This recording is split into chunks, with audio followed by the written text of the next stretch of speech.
What's up, ladies and gentlemen? Welcome back to NFC North Roundtable, joined by the usual suspects, our host, Joseph Dion, Basaraki, One Bar, and my man Nick, representing the North of the NFC. How you doing, fellas? How you doing, Dion? Man, I'm great. First thing I want to say is thank you, Green Bay Packers. Just to throw that out there a little bit. I did appreciate what you guys did on what was that, Saturday? But man, it's good to be back. Everybody's looking good, by the way. Nick's looking good when he popped in here. It's good to see you again, One Bar Bass. Glad to be here, man. Awesome, man. One Bar, how you feeling, man?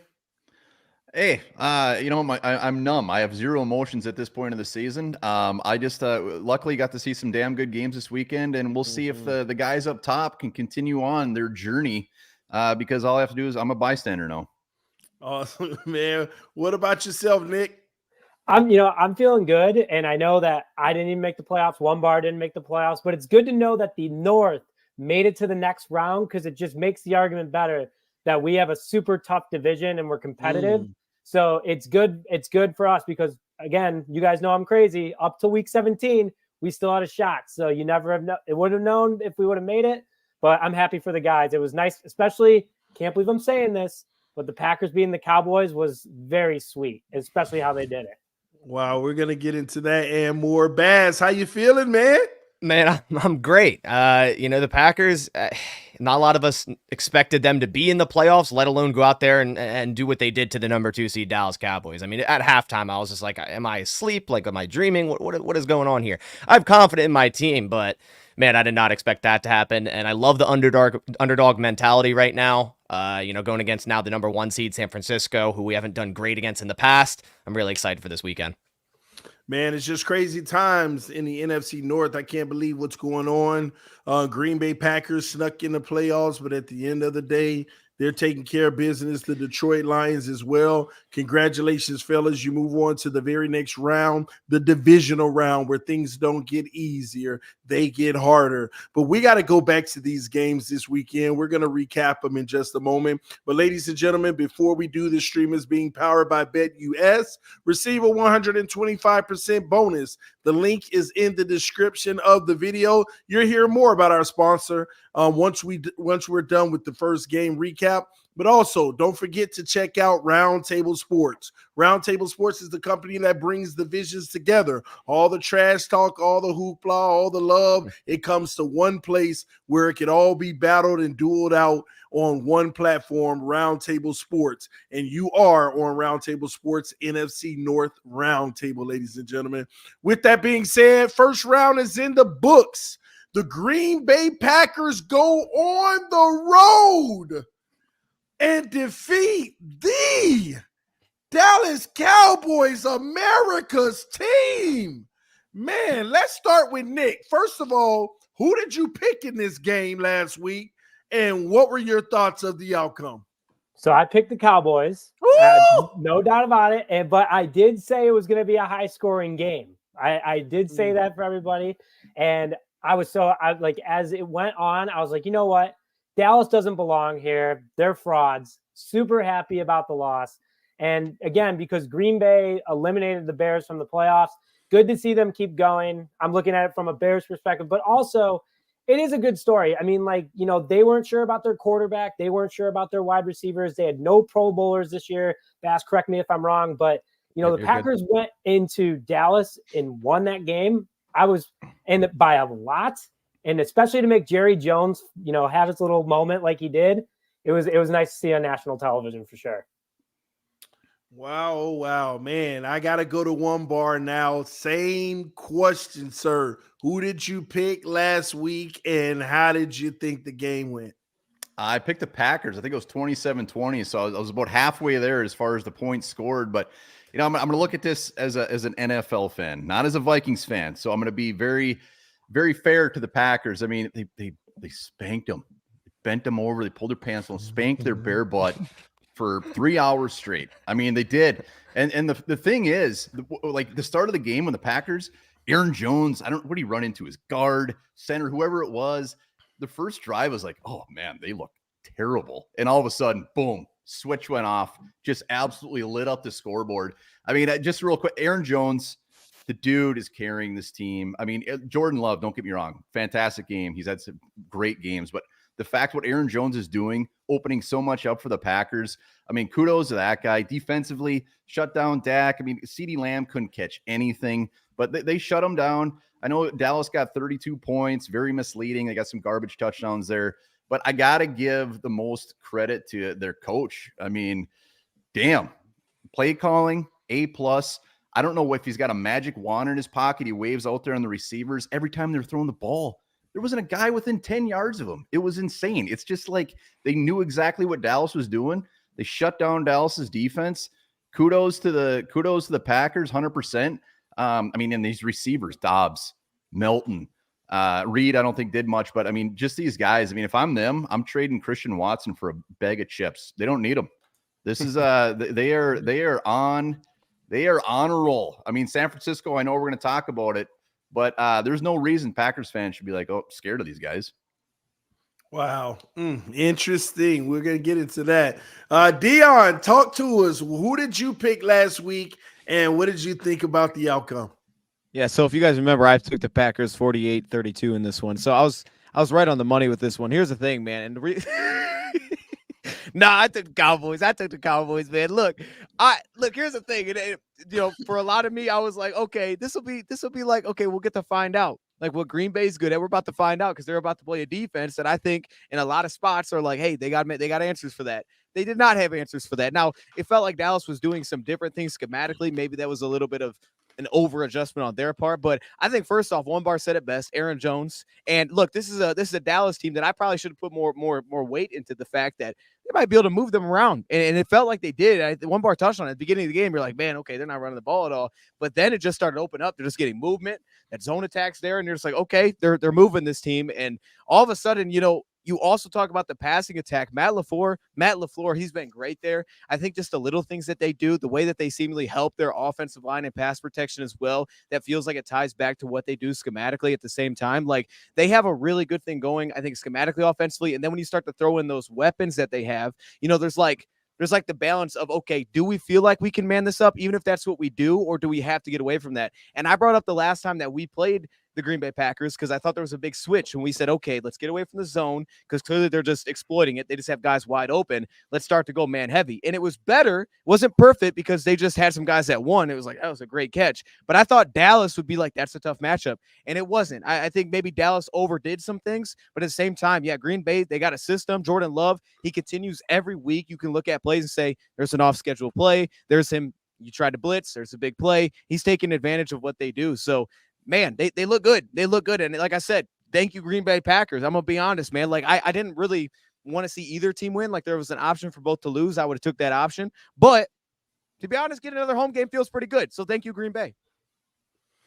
But there you have it. And talking about the Green Bay Packers, the man himself, Basaraki in the house, you got to tell us, how did you do it? Man, where do I start, right? It's wild. The Packers have more playoff wins in AT&T Stadium than the Cowboys do. Like, that's insane, right?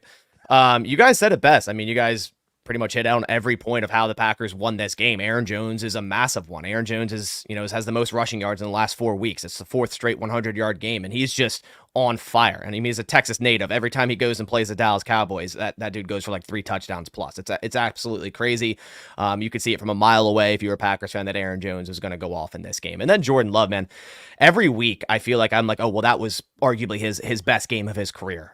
And I keep saying, like, it sounds like a broken record, but it just keeps happening. Like every week there's things that I see about him that I'm like, wow, he's even better, right? He's even better than he was last week. Dion said it right, man. Adjusting to certain pressures, like Jordan Love gets up to the line, makes the defense show their hand, quickly adjusts, and then makes them pay. And he's consistently doing that. Cool, calm, and collected, composed, like every single play, where it doesn't matter if Micah Parsons is screaming down in his face, right? He's going to deliver a ball to a wide receiver.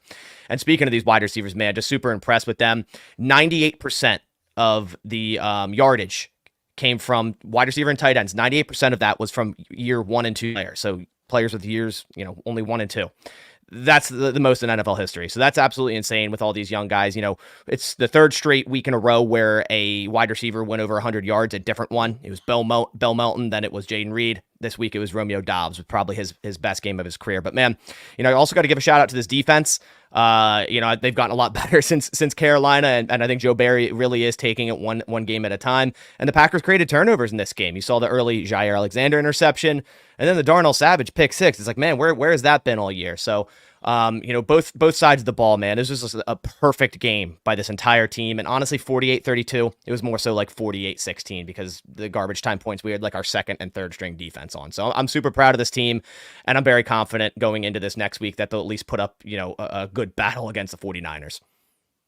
There's been a big concern, Bass, about Green Bay in the playoffs for the sense of the coach with LaFleur. Have you been concerned about him, or do you think he's doing a great job now? I think he's doing a wonderful job. I've never been worried about Matt LaFleur. I think a lot of the time execution wasn't correct, or earlier in the year where it's like players were running the wrong routes, or you had two guys running into the same spot. So there's execution issues there. But then you see what happens when everyone gets on the same page, right? Matt LaFleur is coaching that last game against his former head coach, you know, Dan Quinn, and he put him in a blender, man. I mean, you guys said it, you know, whenever there's a wide receiver catching a ball, there's no one around him.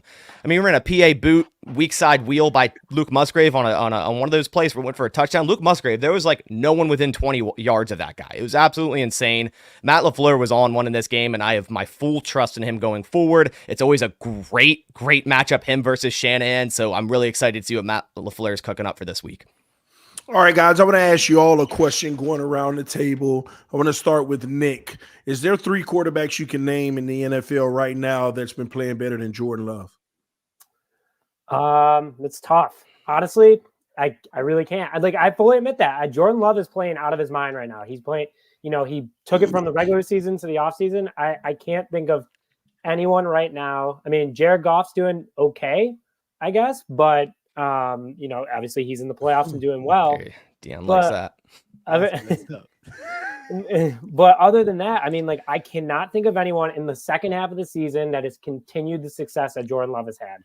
And as a Bears fan, it stinks to say, but at the same time, it's impressive. I mean, the dude's balling. You got to pay respect where respect's due. What about you, One Bar? No, you can't.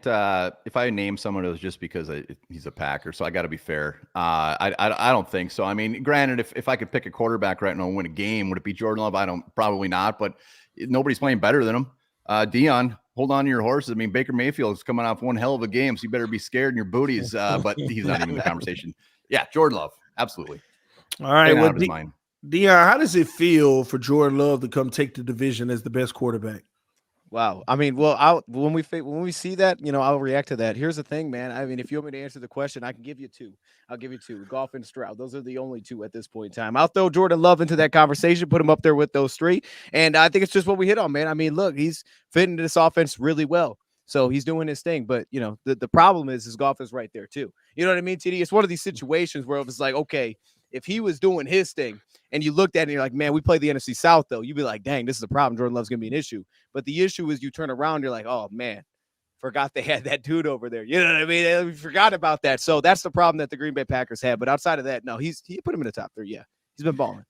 Baz, where do you rank your quarterback in the NFL at this very moment? This very moment, you talking just active or like overall? Like if the league ended right now? If the league ended right now. He's top 5. I would say he's top 5 right now. If you're going off of what just happened, I mean, we'll see what happens, you know, Saturday. If he can do that yet again and beat the number 1 seed, he's top 3 at that moment. But, you know, there's a lot of other great quarterbacks in the league right now. You guys didn't even mention Brock Purdy, and I think he's an excellent one. I know a lot of people like to call him system quarterback and this and that, but statistically, man, he's been on fire, and he's just up there with Jordan Love in the second half of the season. You got Lamar Jackson as well. You guys mentioned CJ Stroud. I love what he's doing over there in Houston with DeMeco Ryans, man. I feel like they're in a very similar spot right now than the Packers are. But yeah, man, Jordan Love is playing, you know, at the top right now. Like he is at the top right now. He was, I think, just had the highest QBR in playoff history for a quarterback or something like that. It's crazy, man. Like that speaks volume. It's not just a one-off thing. Like he's been doing it. Well, let us know, chat. Put it in the chat right now. Where would you rank Jordan Love in the NFL on his last 9 games? He has 21 touchdowns and 1 interception, which is insane. All right. So Too Evil to Hope has one for One Bar. It said, I'm glad One Bar agrees that the Vikings should trade Justin Jefferson to the Bears for their first 2 picks plus some other compensation. Get this rebuild started. Is this true, One Bar? Too evil to hope. I don't know what he's smoking, but I didn't agree to that. Nick appears he doesn't want.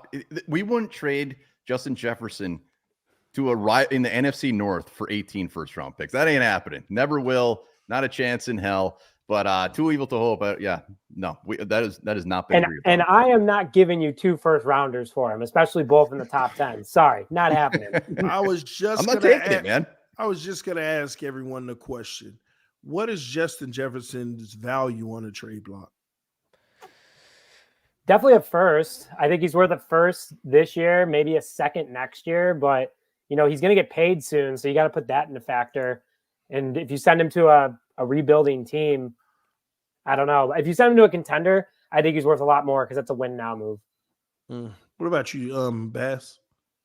I agree with that. The 2 first rounds from the Bears is ridiculous. I mean, one of those could be Marvin Harrison Jr. And yeah, he hasn't played a snap yet in the NFL, but you got to look at, like Nick said, the contract, right? When you get rookies, you get like 4 or 5 years of a cheap player, like Justin Jefferson was on at now. So it's like you got to take that into effect and how much you're going to have to pay him. So that definitely equates into the trade value there. But I'd say like a first round and maybe like another mid round. That's probably where I'm at.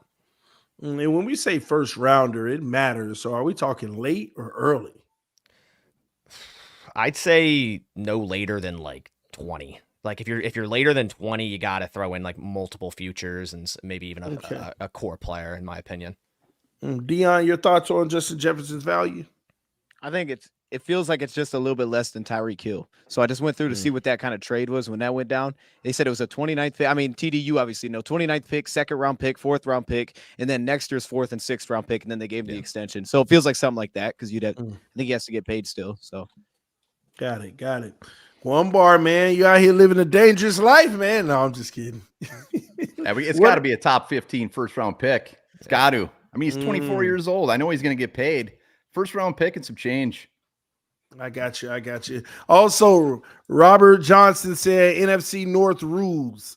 Green Bay will punch 49ers in the bracket. I cried when Lions won. Green Bay Packers fan from Barcelona, Spain. By the way, his name is Basarowski.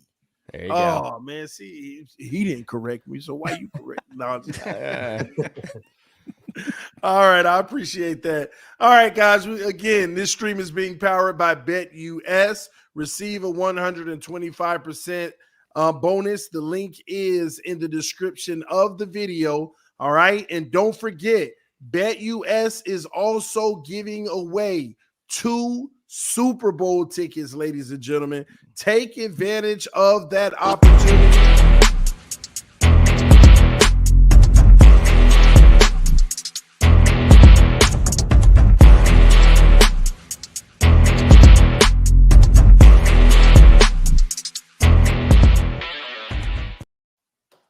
My own promo video scared me. I said, "Whoa, it got me! It got me moving, y'all." But yes, the instructions will be in the description of the video as well. BetUS takes you and a friend. Don't forget to tag that friend on X, formerly known as Twitter.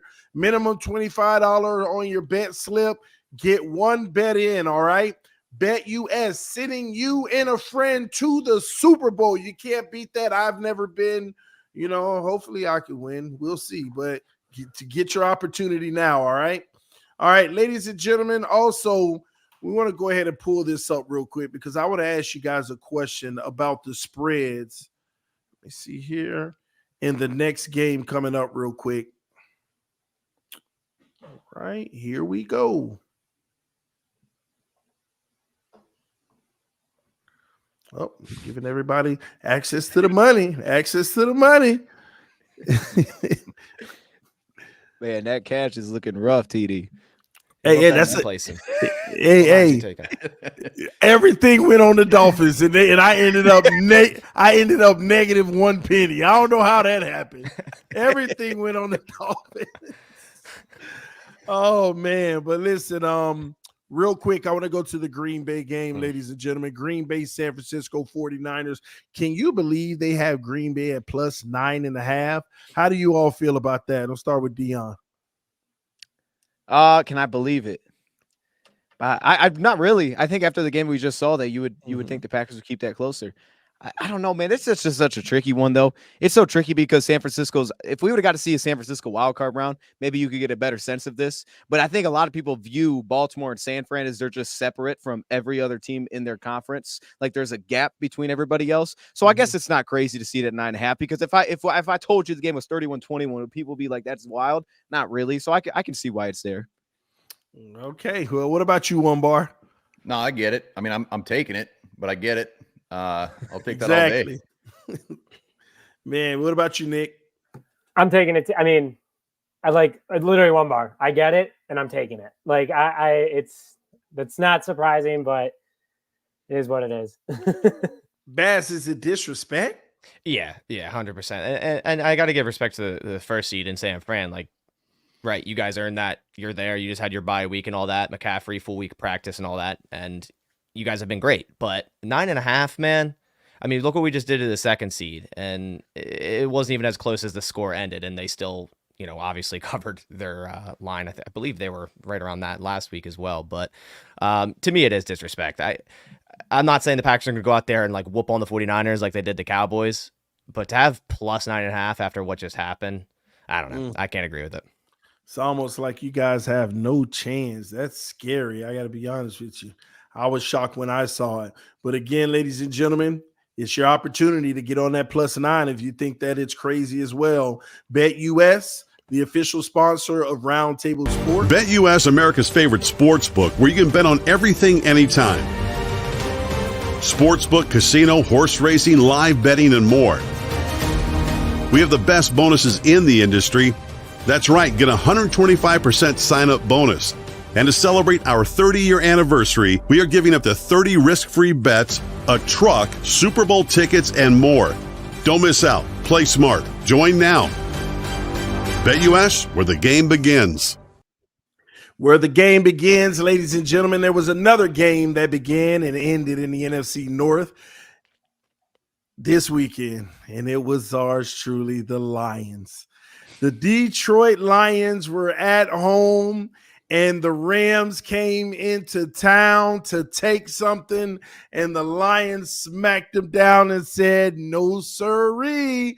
Nick, let's start with you. What was your prediction, and what were your final thoughts of that game? I think I said the Lions were going to run. Dion, did you write down what I had? I didn't know. I didn't. Okay. Well, I was ecstatic about the outcome because, I wanted to see the Lions win a game at home. I did say the Lions were going to win, and I said it was going to be a high scoring game, not as high as the Packers game. That was nuts. But overall, I mean, they came out and it was a good game. Matthew Stafford coming home, trying to, upset everybody. I saw the Eminem quote beforehand, like, helped you when you won the Super Bowl in LA. Now you got to let the Lions win. But it was so nice to see like the Lions get a win. If it was during the season, like I'd be like, yeah, whatever. Like, I'd feel a little less good about Dion. But it was the playoffs. They had so many alumni there. The Twitter was going nuts. Just an overall good game. They needed that confidence boost, I think, because they're keeping it going, and they're going against the Bucs next week, which is going to be a tough game, no doubt about it. But just an overall good showing on both sides of the ball for Detroit. And Jared Goff made that argument a little bit easier that he's one of the best quarterbacks in the NFL right now. So great job for Dion. Happy for him. Awesome. And One Bar, what was your prediction and how did that fare out? I had the Rams winning 31-30. So that did not pan out overly great. I got 1 point game. So I guess got it right there. But I mean, it was like Nick said, I mean, Dion, it was great to see the Lions win a game. It's weird to say that, but it actually was. I mean, clean game. There wasn't anything overly flashy, crazy. And the Lions played safe ball and they got it. And I'm surprised they ran for only like 75 yards, still got the win. I think that's a pretty big deal. At the first half, it looked like it might actually be a pretty big scoring game. Second half kind of petered out, but overall, good game. The Lions kicker, boom, 54-yarder, beautiful. Laporta, having him out there was obviously a big deal. He didn't light up the stat sheet, but it was big time having him out there. I think he got a score. But here's the biggest takeaway for me. I mean, they proved they belong. The Lions proved they belong. Watching Brad Holmes in the elevator after the game, yelling, watching the post game with Dan Campbell. Dion, I watched even some of your post game. I mean, you and your co-host, whoever that was, you guys were giggling like a couple of kids on Christmas. You weren't cocky, you weren't anything. You were just so damn happy. And it was wonderful to see. You guys were in heaven. You guys couldn't believe it. It was awesome to see. The one thing, the Lions booing Stafford. Oof. Like, I get it, but like, you guys should be giving him a standing ovation. I mean, you guys should be cheering that dude on, sending him thank you cards because of that trade. I mean, look at all those guys you got: Laporta, Goff, Williams, Gibbs. I mean, I would be cheering on that guy. He is the reason where you're at right now. What about you, Bass? So just like One Bar, I had a 1 point prediction, but in the favor of the Rams. So I guess that much is close. But I got to credit to the Lions, man. Just as One Bar said, they definitely showed that they do belong, and both great quarterback play in this game. It was the battle of Goff and Stafford, and they're actually very close in stats. In terms of QBR and quarterback rating, they're nearly identical. And the one thing I said in the preview last week was I think the Lions can win if they hold Kyren Williams under 80 yards, because the Rams are 5-0 or 5-1 with Kyren Williams over 80 yards, and he had 61. And I think if they if they were able to run him more, it would have been a different outlook there. But two great performances by their leading receivers and Puka Nacua and St. Brown. But I also agree with One Bar on that. I think it was wild that they booed Matthew Stafford, right? So I've been a Packers fan for my life, so I know how that kind of feels. Brett Favre coming into the stadium, but it was a little bit different standards, right? Brett Favre openly signed with the Minnesota Vikings. Like if Stafford openly signed with the Bears and then came into the stadium, yeah, sure, boo him, right? But like he was traded to the Rams, and yeah, I just don't agree with it. So I'm very interested, Dion, what you have to say on that. Well, before we go to Dion, I just want to say congratulations to the Detroit Lions for no longer owning the longest losing streak in playoff history. That now belongs to the Miami Dolphins officially. So the Lions are definitely doing some things. Congratulations to all Lions fans. Whatever curse was on your team has been obviously lifted, okay? Dion, how did you all do it?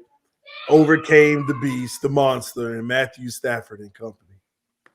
Yeah, I'll address the first thing that everybody was asking about. I mean, you start off with the whole Stafford situation. And for me, like, I only can speak for myself on this one. I'm obviously a huge Stafford fan. And I think when we look back at it, One Bar really said it well there. What Stafford got us, I mean, usually when you think about a guy that doesn't have a playoff win, you wouldn't think he'd bring back what he did. A starting quarterback, 2 first-round picks, a third-round. Like, he brought us so much in return. And obviously it was massive for us. Now, the whole Stafford situation, he did ask to be traded. But at the same time, when I look at it, dude, I like think like, why would he ask to be traded? Like, no, it made a ton of sense at the time. It felt like the Lions were going to go right back into another rebuild where his age was, the injuries. I completely understood, and I still completely understand why he decided, hey, I want to go go get an opportunity, because the way that it was going, it just looked like, man, this thing is just going to end, and no one's really going to get to see him on the biggest stage. So he needed that opportunity. The fact is, though, when he left, with what the Lions got in return, man, they built this roster up so fast, and they became competitive so fast that it was like, oh my goodness. I mean, if he was here for this, but that is what it is now. Like I said, I don't have nothing ill towards Stafford. I'm still a big fan of the guy. But with that being said, on that night, I didn't want to see him do anything good. And the thing is, Stafford was elite. Like, he was incredible in that game. And to me, that was the most impressive thing, is he played so well. He didn't give us anything. They didn't fumble the football. They didn't muff a punt, even though it felt like they wanted to. They played so well, yet the Lions still won that game. And that was the biggest takeaway for me. It was another one of those examples, just finding a way to win versus a team that didn't just kind of lay it out there for you. Like, here you go. Here's your first win. Like, no, like they were right there with us, and the Lions had to find a way against a quarterback that really couldn't have played much better in that entire game.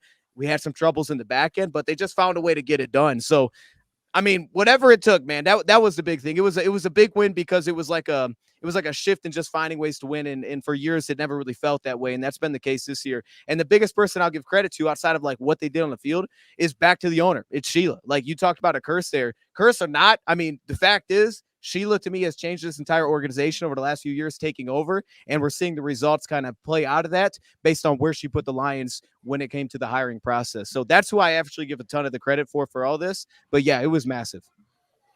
How far do you think your team could actually go, Dion? I mean, this is some impressive stuff. I'm just getting your take. I mean, well, at least tell me, if it's not your own words, Give me a sense of the fan base. Are they 1,000% in? It's about to happen, or is there still a lot of caution? It does feel like there's a lot more optimism. I will say this, TD. For some reason, I didn't feel some good. Like when you were saying that the Lions won, I'm not sure why there wasn't like any happy. There didn't seem to be any joy in yourself when you were saying that. You were upset that the Lions won this game. I will say this though. I think Lions fans, man, they're bought in because it's like, I mean, it feels special. And I think that's what Super Bowl runs a lot of times feel like. Outside of like the dynasties, right? Where it's like the Patriots are here every single year. When other teams win, it's a special run. It's like we didn't really expect this to take place, but all of a sudden, here we are. Pass starts to open up. You see Dallas losing. You're like, wait a minute, we get another home game? This wasn't supposed to happen. It was supposed to work out this way. The refs thing happened. And all of a sudden, we're supposed to have to go on the road this week. So to me, yeah, I you know me. I think we can win this whole thing. Like, I have no concern whatsoever this week, and I have no concern going forward. I think that we can play with anybody, and I would love a rematch with Baltimore. I think it's great that we've already played them once. I'd love to get a chance to play them again, because if it was the first time playing Baltimore, I'd be a lot more concerned dealing with Lamar Jackson. Well, rematch with Baltimore, we're going to have to wait and see what happens this weekend. So, ladies and gentlemen, on Friday night, you will hear from these four gentlemen about what they think is going to happen this weekend. You have the Green Bay Packers versus the San Francisco 49ers. And then you have the Detroit Lions versus the Tampa Bay Buccaneers. So, come back on Friday evening. We will have this live stream giving you the in-game previews. Thank you all so much for tuning in to the NFC North Roundtable. Any last words, Nick? I'm excited for this upcoming weekend. Let's see if the NFC North can keep it going, because it would be very fun to see how these guys do in the NFC Championship. And what about you, One Bar? Yeah, I want to see these two up top going against each other. I want to see them at their throats next week. Let's go. Yeah. Bass?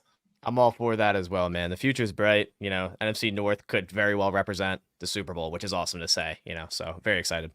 Let me get that correct. Bassarowski. There you go. You got it. All right. That's and why Dion, I just do Bass, man. That's why I just do Bass. Dion, what about you?